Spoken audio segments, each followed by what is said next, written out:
The 16th topic is another easy topic.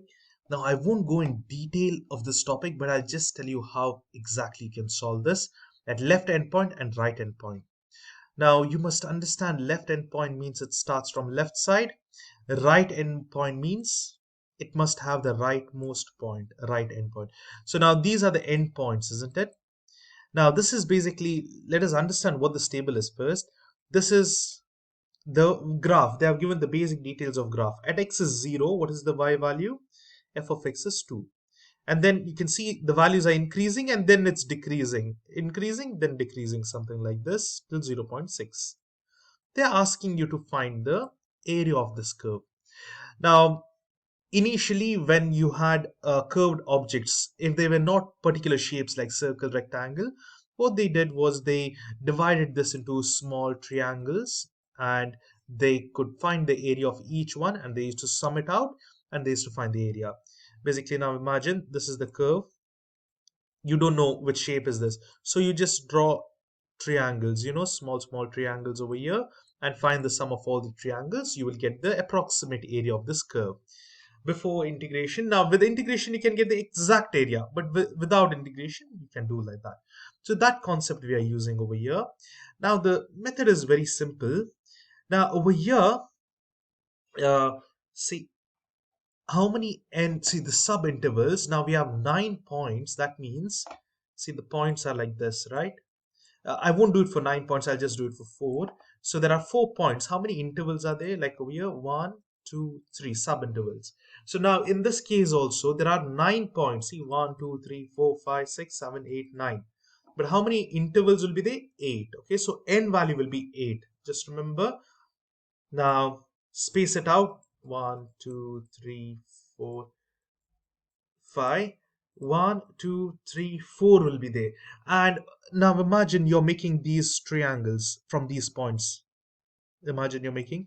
So you have 5 points, but only 4 ends by sub intervals you will be considering, isn't it? So therefore, this n is not exactly 9 if you count, it'll be 8. Okay, I hope you understood. The points are 9, but the sub interval will be 1 less than that.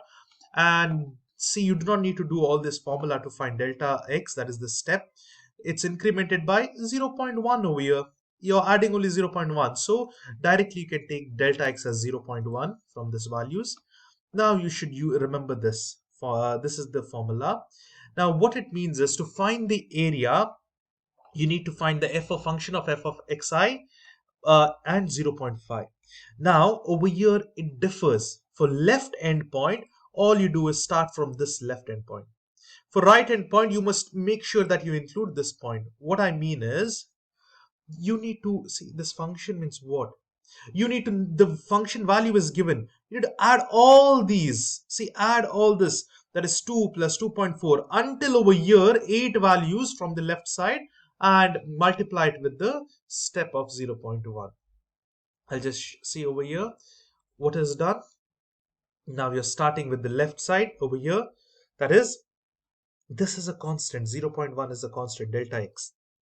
That's outside. Summation is for what? Summation is for the function xi. That is starting from this 2, because we are doing for left endpoint now. Then next value. So over here 2.4. See, now whenever we consider these two, we are just considering the left values and so on. So now if you add them all up, let me just do it over here in the calculator. Just add them all up. Summation means adding the sum. But now since it's varying, you can't just use this, adding it manually. So open the bracket, 2 plus 2.4 plus 2.6 plus 2.7 plus 2.6 again plus 2.4 plus 2 plus 1.4. Now all you need to do is close the bracket and multiply it with the step of 0.1. Now that would be your answer. That is 1.81. That's it. Now for the right endpoint, if they ask you both the answers, don't worry, don't clear it.